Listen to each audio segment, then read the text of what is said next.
the long hunt for Noah's Ark takes a sudden turn when a 4,000-year-old clay tablet is discovered. For centuries, the Ark of the Covenant has remained one of the most enigmatic artifacts in human history.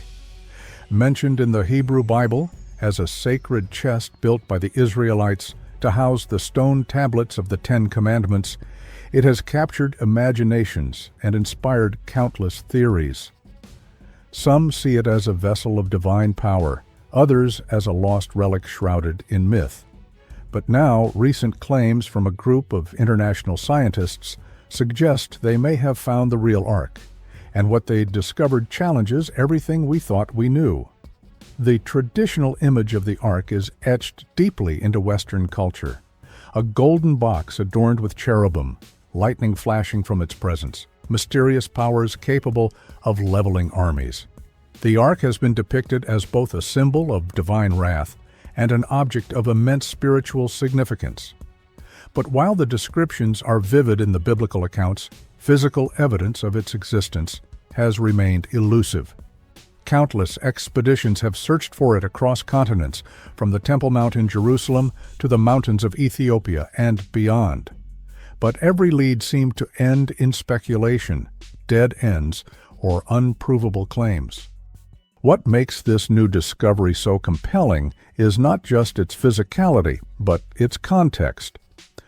Unearthed in a remote site previously thought to hold little archaeological value, the object in question was found in a subterranean chamber, sealed for thousands of years.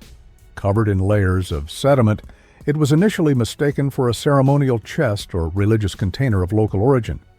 But carbon dating, stylistic analysis, and inscriptions found nearby suggest it dates to the correct historical period, the Late Bronze Age, and could plausibly align with the timeline described in biblical narratives. But here's where things get really unexpected. Unlike the gleaming golden chest described in the Book of Exodus, this artifact is far more modest in appearance.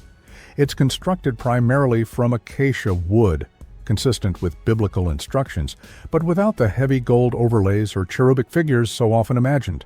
Instead, it's lined with a thin layer of copper, a detail absent from most traditional interpretations. Why would such a sacred object use copper instead of gold? That question baffled the research team until they conducted a series of tests and found that the copper lining, combined with a unique set of mineral deposits in the surrounding stone, could have created natural electrical currents.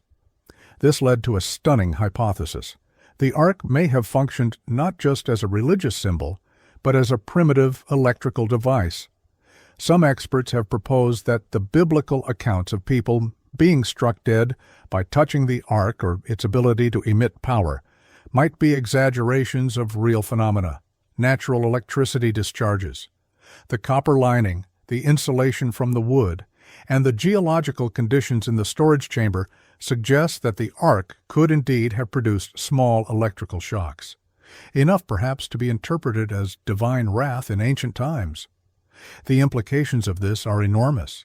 It paints the Ark not only as a sacred object, but also as a technological one. And that begs the question, did ancient peoples have a deeper understanding of natural forces than we often give them credit for? Or were they simply experimenting with materials and stumbled upon something unusual, which later became enshrined in religious tradition? Interestingly, the dimensions of the discovered object match almost exactly with those recorded in the Book of Exodus. 2.5 cubits long, 1.5 cubits wide, and high. That kind of precision can't be easily dismissed.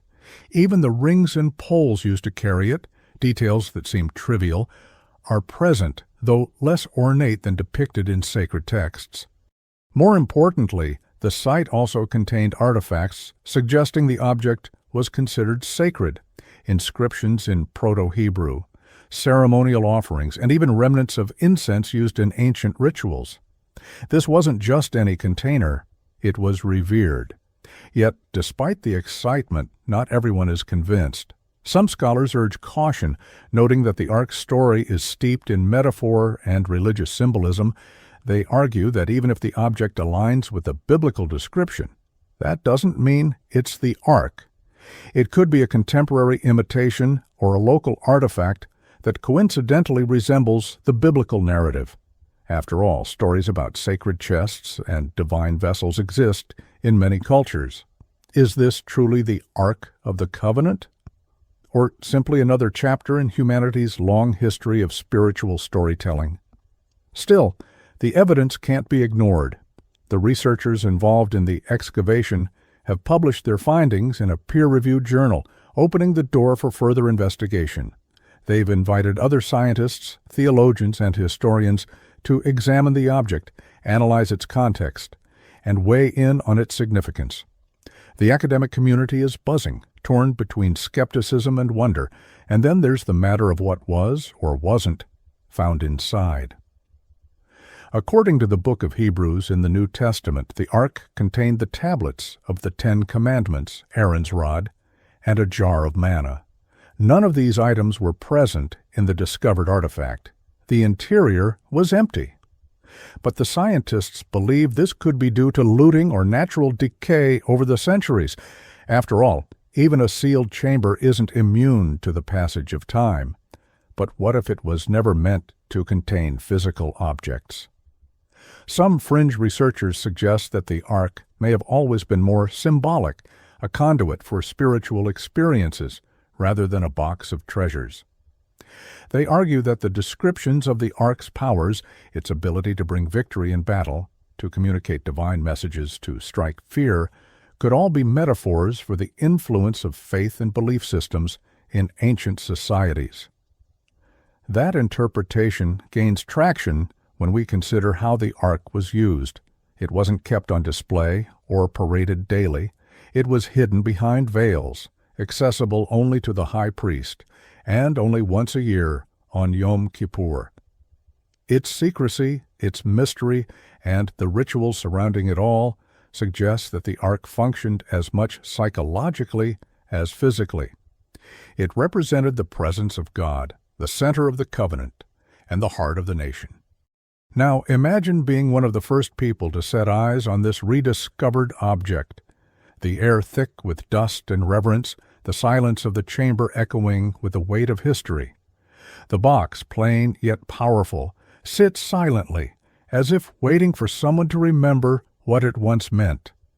And maybe that's the real mystery. Maybe the ark was never about power or miracles or divine lightning. Maybe it was always about meaning, the human need to connect with something greater, to believe in something sacred. As word of the discovery spreads, reactions begin pouring in from all corners of the world. Religious leaders express cautious interest, aware of how delicate such a revelation could be. For some, it confirms deeply held beliefs. For others, it threatens to unravel traditional interpretations. Meanwhile, archaeologists and historians debate the implications. Was this really the ark, or just an artifact that coincidentally fits the biblical description? The team behind the find remains measured in their claims. They avoid sensational language, careful not to make declarations beyond what the evidence supports. But they do acknowledge the gravity of their work. If this artifact is not the ark itself, it still marks an extraordinary discovery, a rare glimpse into the religious practices and craftsmanship of a people who lived over 3,000 years ago. What further complicates the situation is the location of the find. While the exact site is being kept confidential to protect it from looters and extremists, rumors suggest it's not in Jerusalem, Ethiopia, or Egypt, but in a part of the Sinai Peninsula long thought to be archaeologically exhausted. This challenges prevailing assumptions about where the Israelites traveled during the Exodus and suggests that we might need to reevaluate ancient migration routes and settlement patterns. If the ark, or something like it, was stored here, then what other secrets might the region be hiding? Some scholars have pointed out an intriguing connection between the dimensions of the discovered object and other sacred architecture. The proportions match not only the biblical description of the ark, but also align closely with sacred measurements used in Mesopotamian temples and Egyptian ceremonial objects.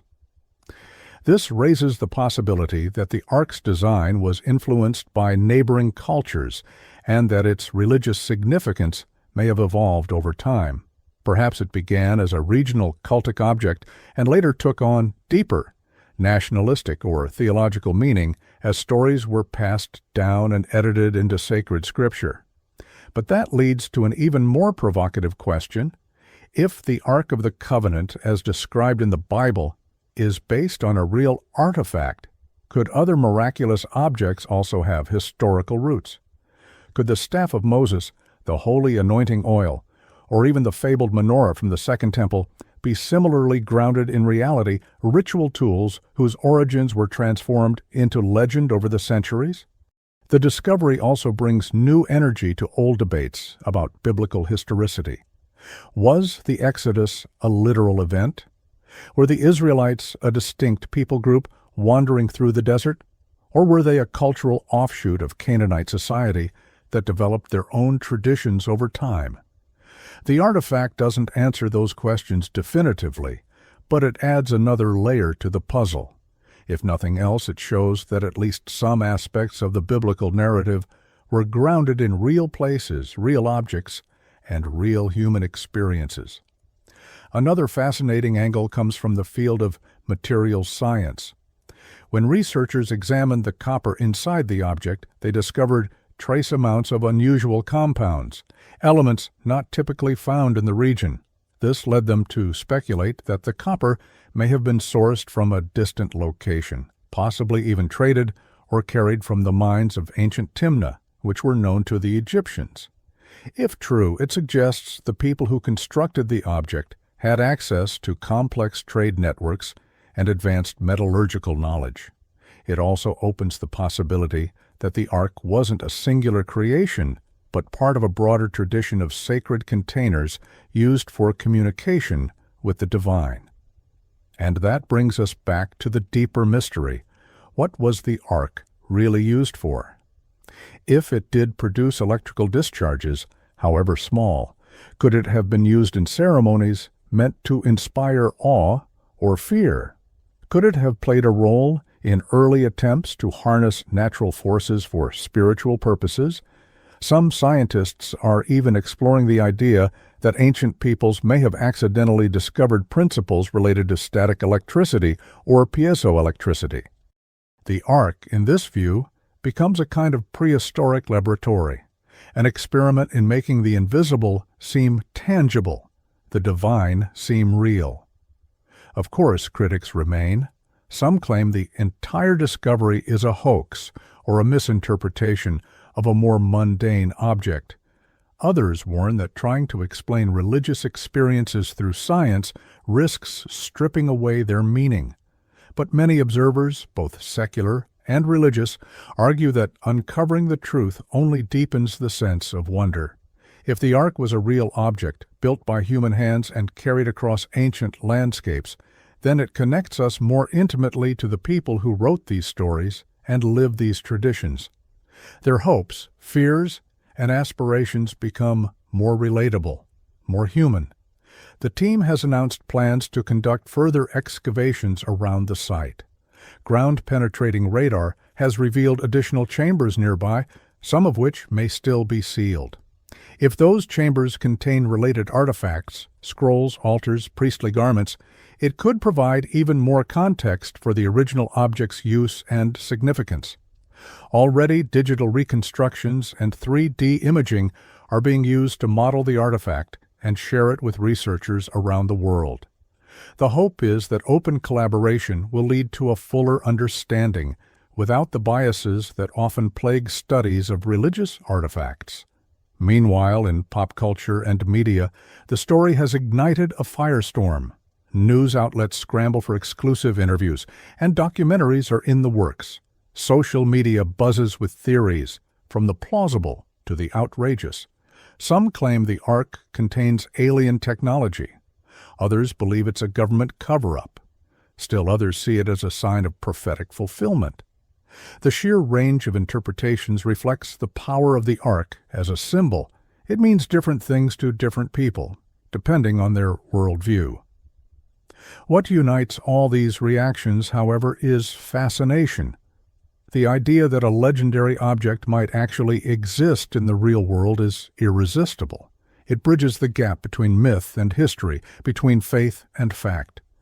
And it reminds us that sometimes the most incredible stories are rooted in grains of truth that survived the centuries, waiting to be rediscovered.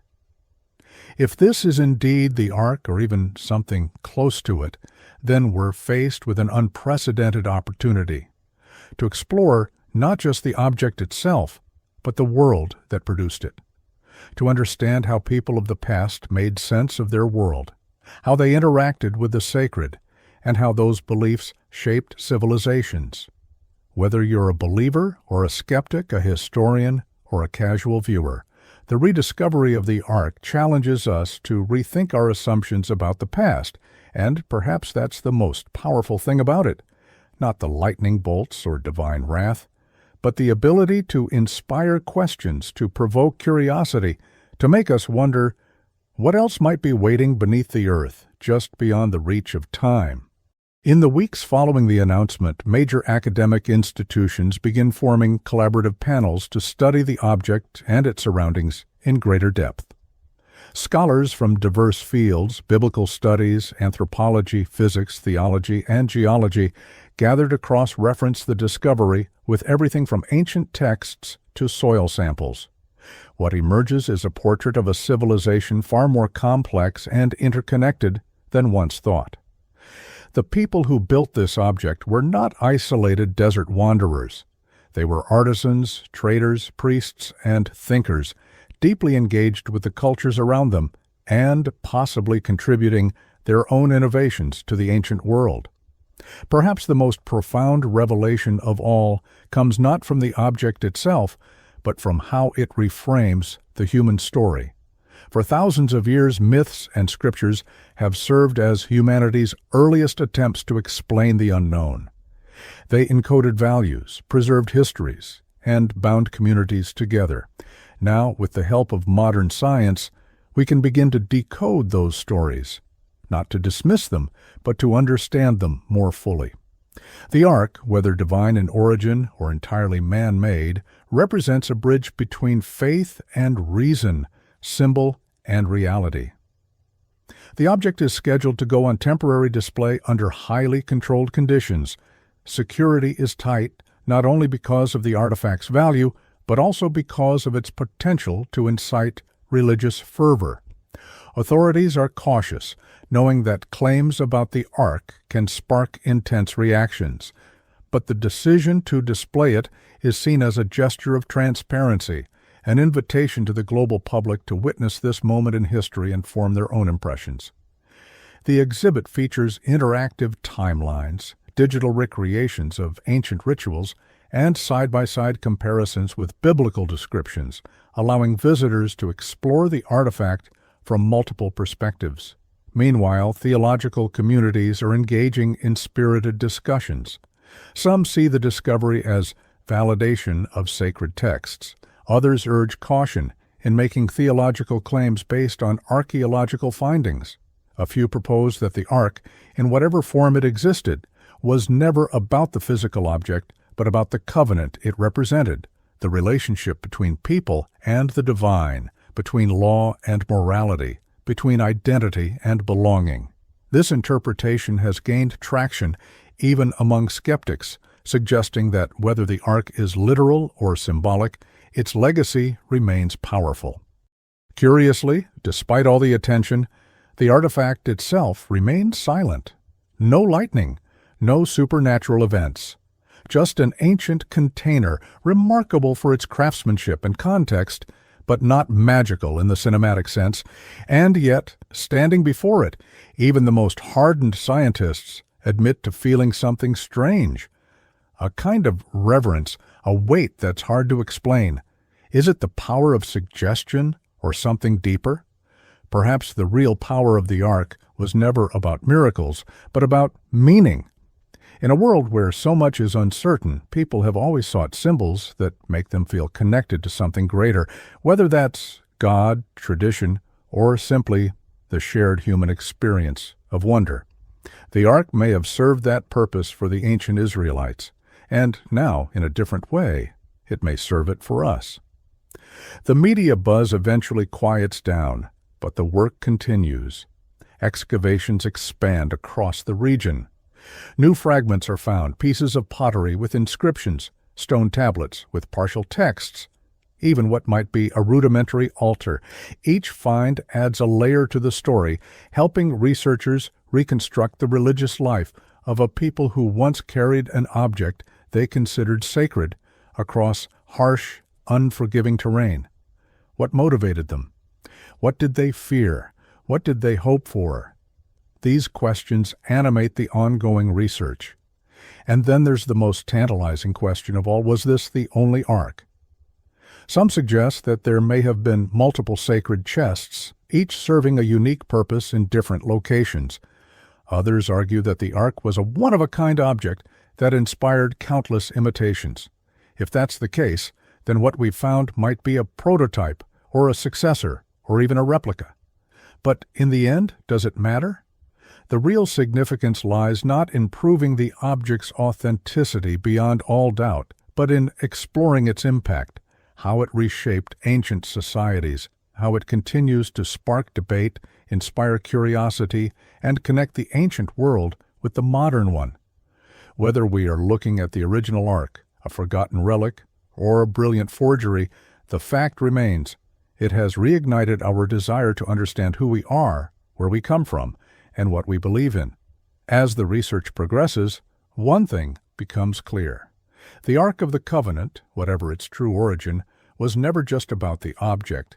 It was about a journey of a people through the wilderness, a journey of civilization through time, and now a journey of discovery through history, science, and belief. It challenges us to look beyond the surface, to question assumptions, and to remain open to the unexpected. Because sometimes the greatest revelations don't come from flashes of divine power or dramatic miracles. They come quietly, in the stillness of ancient chambers, in the whisper of unearthed relics, in the slow, careful work of those determined to understand. And maybe that's the Ark's final lesson, that the pursuit of truth, like the object itself, is sacred.